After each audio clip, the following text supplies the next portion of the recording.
This is a Tangerine Crossvine. He is going to get up to 50 feet tall, and that is a lot of vine. The benefits of growing the Tangerine Crossvine is that it is not invasive and it's native. This baby is going to bring in all the hummingbirds and the butterflies and really contribute to the garden in a fashion that is environmentally friendly.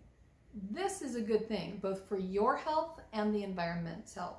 And so I love getting native plants whenever I can because they require less water, less maintenance, and they do really well. Here in Arizona, Tangerine Crossvine will grow up a hot brick wall, and that's exactly what I have. I have a very ugly hot brick wall, and I want to cover it. So this is going to be my solution.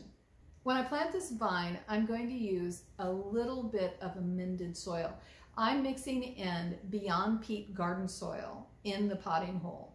And the reason why is because I have extra concrete soil. It's super hard. It's horrible. And because of that, no, it doesn't need it because it's a native, but I'm giving it a kickstart. If I have concrete soil, how can I dig in it? It's really hard. The best way is to wet it down, and I wet it, or I wait for a rain. And that's what I did last time, is I waited for a very heavy rain, and then I dug the hole out so that it's all ready for me when I'm ready to plant the plant. Now, in the hole that I have, you will see there are some irrigation lines running underneath that location. It's not the preferred thing to have your irrigation lines running directly under the plant, but it is what it is in this location, so we're taking advantage of it. Once the hole is dug, I add in some of my soil mixture, half and half. Our soil already has organic fertilizer mixed in, so there's no need to add fertilizer until later in the season.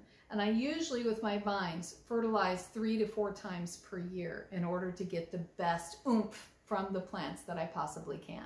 I'm Shauna Coronado. Thanks for joining me in my garden studio. I can't wait until the vine spreads all across the fence. It's going to be beautiful, and it's a great way to make something ugly into something beautiful. Remember, use peat-free soil. It's better for the environment, and anytime you need to amend a perennial or a tree or something that goes in the ground, you can mix in Beyond Peat garden soil.